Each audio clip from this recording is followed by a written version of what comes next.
Nós vamos continuar falando sobre lei de liberdade e estamos falando de pensamento, de consciência. Ficamos aqui muito tempo falando, tentando investigar, né, o que fica mais próximo, o que seria mais próximo de uma compreensão do que seja o pensamento.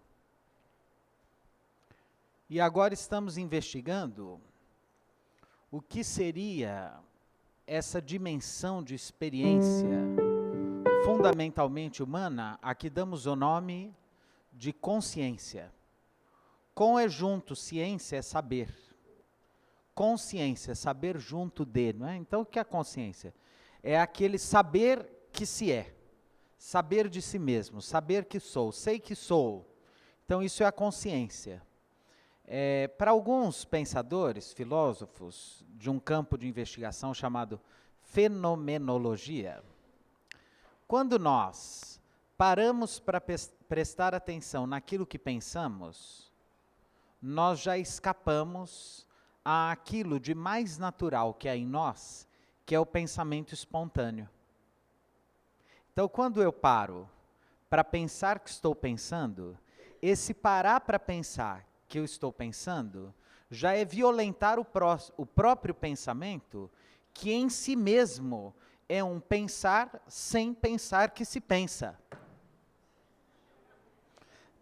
Eu já ouvi falar que tem gente falando que eu estou obsedado, que de domingo aqui, que tem um obsessor me atrapalhando, que está difícil o negócio, né? Então assim, mas é isso, né? Assim, é interessante que quando a gente pensa, o pensamento parece uma coisa à toa. Mas como é que a gente voa? Quando começa a pensar. Então, quando a gente, o fluxo do pensamento, né, em si, ele é espontâneo, ele vai embora, né? Quando a gente para pensar que está pensando, já perdeu a naturalidade, né? E esse perder a naturalidade é que nos leva a ter isso que a gente chama de consciência. Porque quando a gente está pensando em alguma coisa, mas a gente não percebe que está pensando, a gente só está pensando. Então é ciência de pensar em alguma coisa, nesse fluxo espontâneo, natural do pensamento, é pensar e ter ciência de. Quando eu penso na forma que estou pensando, eu tenho consciência. Quer dizer, eu estou pensando em cima do pensar. Então eu tenho uma ciência junto com a ciência de que sou ciente de alguma coisa e, portanto, eu tenho uma consciência, né? E isso, naturalmente, escapa-nos do controle, porque é uma experiência totalmente abstrata. Não há diagnóstico possível do pensamento, né? Nós conseguimos examinar as pulsões, né? O nível de eletricidade que está aí, né? na glândula cerebral, no sistema nervoso central, mas o que pensamos, a natureza dos nossos pensamentos, isso nos escapa totalmente. Como nos escapa totalmente o conceito do que seja espírito, né? Que é isso que somos nós mesmos e que se difere de toda a matéria, embora se manifeste nela. Então, quando eu estou numa sessão mediúnica, se eu sou um médium de vidência, etc., quando eu falo que eu estou vendo um espírito, na verdade eu não estou vendo um espírito, porque espírito não tem forma. Eu estou vendo um perispírito de um espírito que em si é inacessível e invisível, porque não tem matéria. E se não tem matéria invisível e inacessível, naquilo que se é, no seu conceito, não dá para a gente entender o que seja. Como não é possível entender, pela pobreza da nossa linguagem e pela pequeneza ainda de nosso intelecto, o que seja, por exemplo, Deus. A natureza íntima de Deus é inacessível para nós. Então, nós simplesmente ficamos no campo da crença, acreditamos que Deus existe, isso faz sentido para nós, isso nos conforta, nos consola, acreditamos na existência dos espíritos, porque eles se manifestam no mundo, e esse que vos fala é um corpo movido por um espírito, porque esse conjunto de células não seria capaz de produzir esse pensamento. Esse eu mesmo que vos fala, que é meu espírito, é inacessível a vós outros que me veem. Vós me vedes fisicamente, mas não o meu espírito, porque meu espírito não tem forma, como o vosso espírito também não tem. Então, o espírito de ninguém tem forma, por isso somos a imagem e semelhança de Deus, a imagem de Deus que também não tem forma. Se Deus não tem, nós também não temos. Né? Então, o que a gente vê? A gente vê a manifestação disso que é o espírito, que a gente não consegue conceituar, que se desvela no plano da natureza. Quando a gente fala, esse verbo é importantíssimo, ele se desvela. Quer dizer, isso que está oculto, que nós não conseguimos ver, se desvela, se torna visível através da matéria, da natureza. Então eu consigo projetar minha voz, porque eu nesse momento encarnado, disponho, eu estou, né, todo projetado num conjunto de células, aqui damos o nome de corpo físico, em cujo processo fisiológico se manifesta essa voz que vós ouvis. Então, o espírito, ele se desvela e se manifesta no mundo, mas ele é inacessível. Como inacessível é a consciência. Para os espíritos, fundamentalmente para o espírito de verdade, que orientou Allan Kardec na codificação espírita, a consciência é a assinatura de Deus em suas criaturas, assim como o artista, a hora que termina a pintura de um quadro, ele assina o quadro. Quando Deus, né, nos projeta no mundo, porque nós somos produtos da vontade divina de povoar o infinito, de povoar o universo, não é, infinito, ele colocou em nós a sua assinatura. Essa assinatura divina em nós se chama consciência. Por isso que, quando nós entramos em desarmonia com o ritmo universal, com a música divina à qual estão submetidas todas as criaturas do universo, quer dizer, a essa harmonia infinita que atravessa o universo como um todo, quando nós entramos em desarmonia, nós nos desequilibramos e produzimos dor e sofrimento. Por isso que quando a gente fica com muita raiva, quando a gente é dominado pelo ódio, pela intemperância, que a gente sai fora do prumo, é muito comum nós termos sintomas físicos. Tem gente que quando passa por uma situação de muito estresse, etc., tem diarreia, é muito comum. O sujeito, fica um dia, dois, com diarreia, fica com sintomas assim, tem gente que tem crise de enxaqueca. O corpo produz sintomas a partir de um desequilíbrio, mental, quer dizer, de um desequilíbrio da consciência. Nós saímos dessa harmonia, nós saímos dessa sintonia com a harmonia divina que atravessa o mundo, e aí nós somos, pela dor, levados a nos reharmonizar para termos acesso a uma saúde espiritual.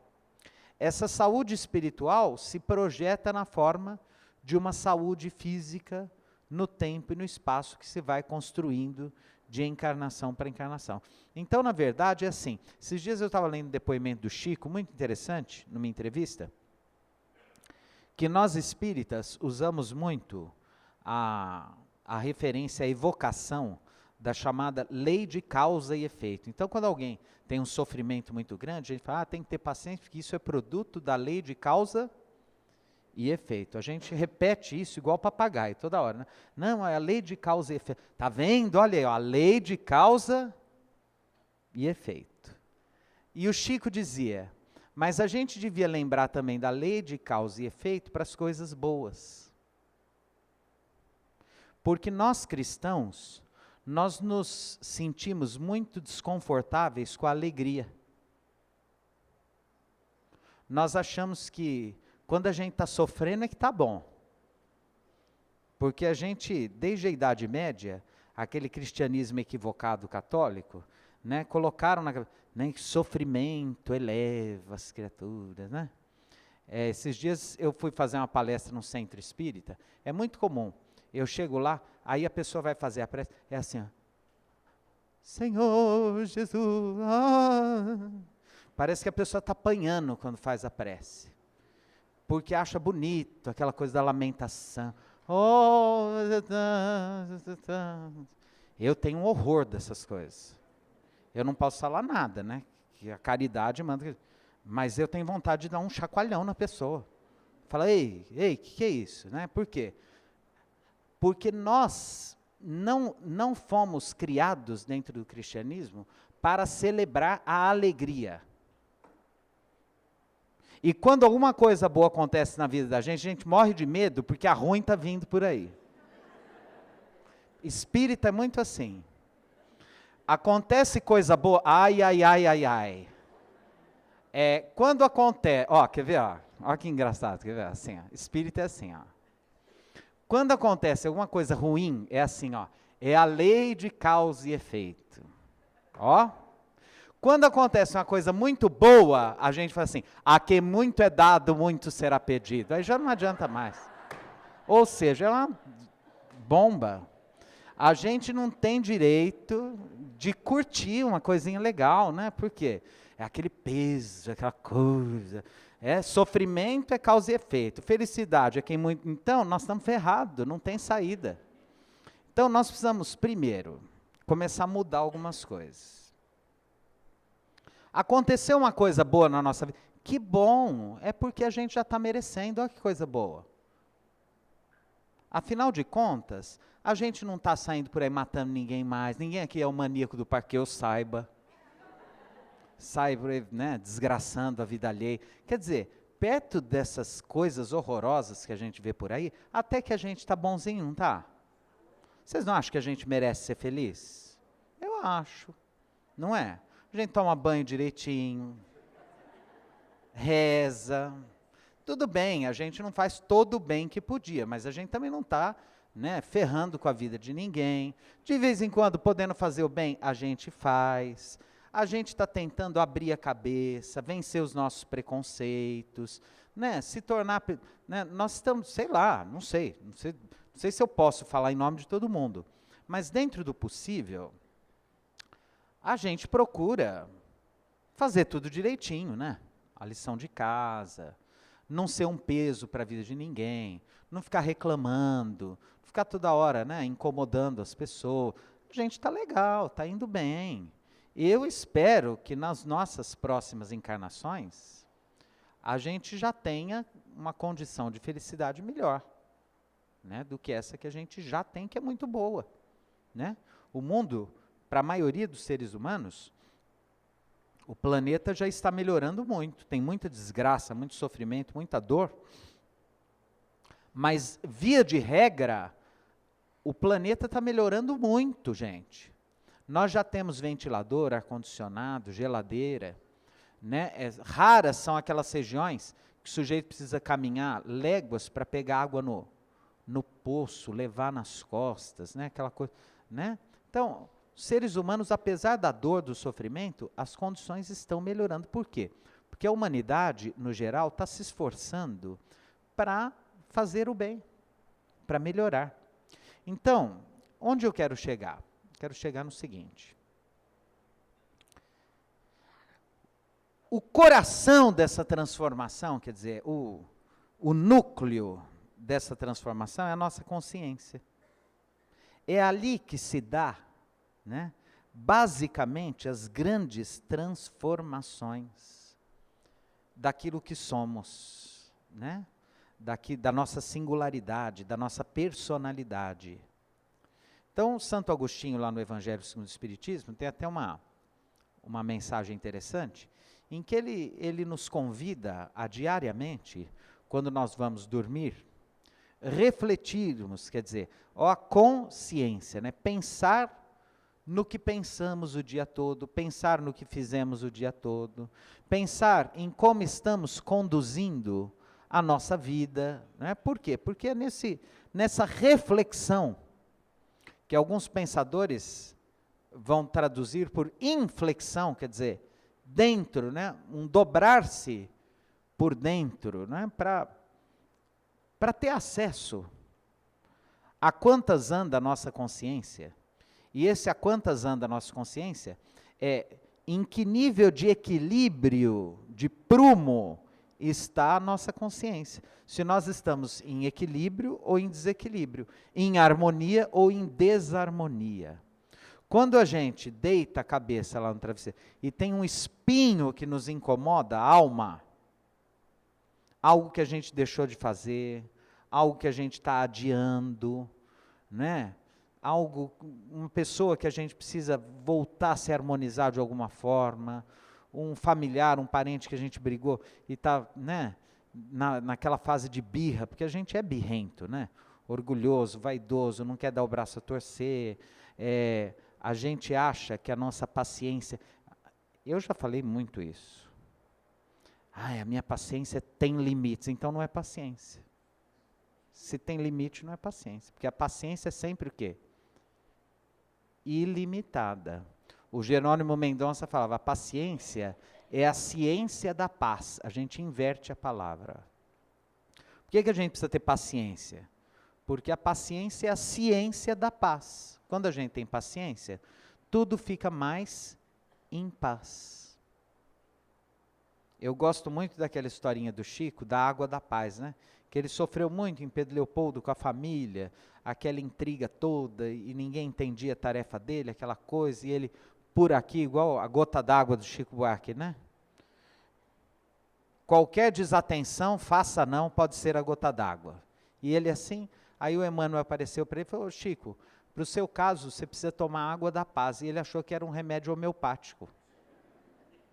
Porque o Dr. Bezerra transmitia muitas mensagens, ele foi para Belo Horizonte, procurou nas farmácias, água da paz e tal e coisa. E aí ele falou para o Emmanuel, procurei em várias farmácias e não achei. O Emmanuel falou, não, a água da paz é aquela que quando você está com muita raiva, você toma, enche a boca, mas não engole, espera a raiva passar com a água assim, ó. Aí a hora que passar a raiva, você cospe fora a água, porque se você tomar aquilo, vai ser um horror, uma desgraça, que vai acumular na boca aquelas energias. Aí a hora que você já está calmo, você joga fora, porque aí passou a raiva, e você não fala aquilo que na hora da raiva, em geral, a gente costuma dizer. Porque como a gente não treina muito isso, né, mas não tem problema. A gente erra uma vez, cai outra vez, erra da outra vez. Tem situações que a gente passa uma encarnação inteira tentando e não consegue. Aí nós vamos precisar ainda de uma outra, com experiências muito parecidas, para continuar tentando. E sabe qual é o problema disso? Nenhum, porque nós temos a eternidade pela frente. Então não precisa ter pressa, a gente tenta. Um dia, de tanto tentar, a gente consegue. Eu gosto de contar a história dos sapinhos. Eu já contei aqui, os 2 sapos que pularam num balde de leite, num barril de leite ou não? Não? A reencarnação é assim, ó.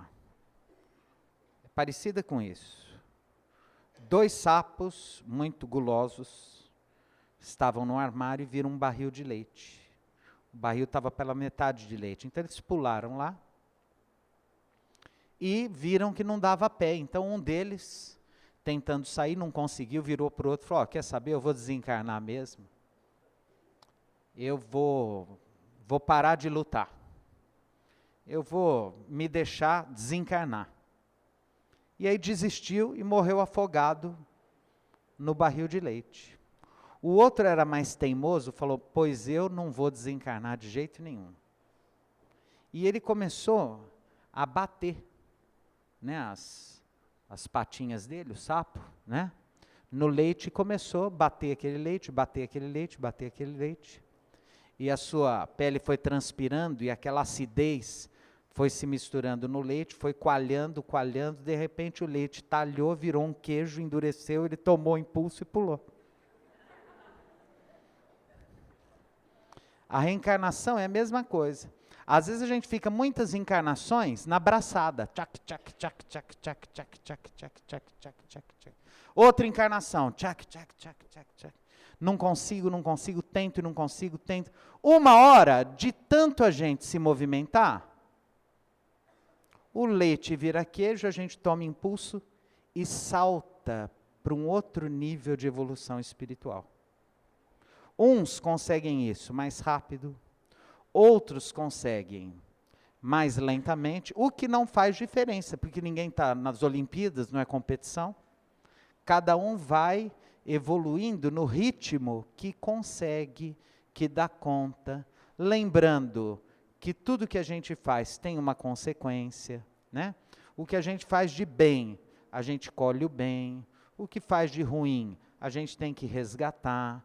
E nesse livro caixa de méritos, de dívidas, de débitos, de conquistas, aos poucos, século a século, encarnação a encarnação, nós vamos, dentro do tempo e do espaço, saindo dessa condição mais primitiva e alçando uma condição de evolução espiritual um pouco diferenciada, mais superior, né? E tudo isso, voltando então, se dá no plano da nossa consciência. Então, quem pensa muito, não chega a lugar nenhum, porque fica só pensando.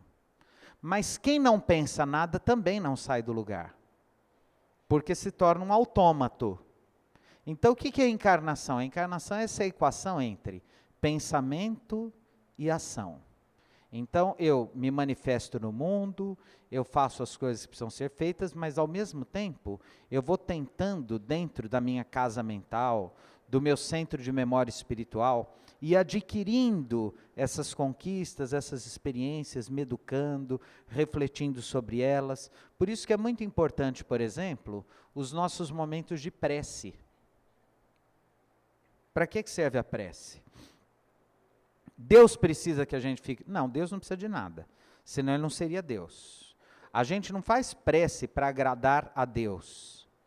A gente faz porque é o momento em que nós conseguimos parar de bater as patinhas no barril de leite e boiar para descansar. A prece é o momento em que a gente boia, assim, ó, fecha o olho, descansa, aquieta o pensamento, pensa, reflete, né, nesse processo de inflexão sobre a nossa experiência, como que nós estamos conduzindo a nossa encarnação, fazemos um balanço, fazemos um inventário, estabelecemos projetos dentro da nossa prece, nos equilibramos com essa harmonia cósmica universal, e isso favorece a nossa saúde física e espiritual, inclusive para que os bons espíritos tenham acesso pela sintonia de nossa mente, acesso vibratório, pela inspiração, para que tenhamos as melhores disposições de alma, as melhores disposições de espírito e façamos as melhores escolhas na nossa existência. E assim nós vamos, pouco a pouco, evoluindo, e quando a gente fala de fazer as melhores escolhas, a gente enfecha nossa conversa aqui hoje dentro da temática que estamos abordando, que é a lei de liberdade. Porque sendo livres, podemos escolher aquilo que queremos. No entanto, nos vai dizer Emmanuel, dentro de um princípio cristão, somos livres, mas principalmente para fazer o bem. Por quê? Porque o mal sempre nos trará consequências de dor, de sofrimento, consequências dolorosas. Toda vez que nós violamos as leis divinas, que nós entramos em desequilíbrio com essas leis divinas, nós carreamos para junto de nossas experiências reencarnatórias, existenciais, dor, sofrimento, desilusões, resgates dolorosos. Então, nós somos sim livres. podemos fazer aquilo que quisermos. O ritmo de nossa evolução, quem imprime somos nós mesmos. Somos um bloco de argila que brotou do fluido cósmico universal, mas cujos artífices dessa escultura particular que somos nós mesmos, é uma projeção de nosso próprio desejo, de nossa própria vontade. Então, aquilo que sou é a junção de um projeto divino para o universo e que se manifesta segundo o meu trabalho sobre esta pedra bruta que sou eu mesmo, me lapidando e esculpindo esta obra, que pode ser disforme, feia, terrível, assustadora, ou pode expressar a beleza, o equilíbrio, a luz, o bem, né, que trará naturalmente prazer estético, prazer ético, que trará luz para mim mesmo e para as pessoas que estão à minha volta. Que Jesus nos abençoe e nos fortaleça sempre.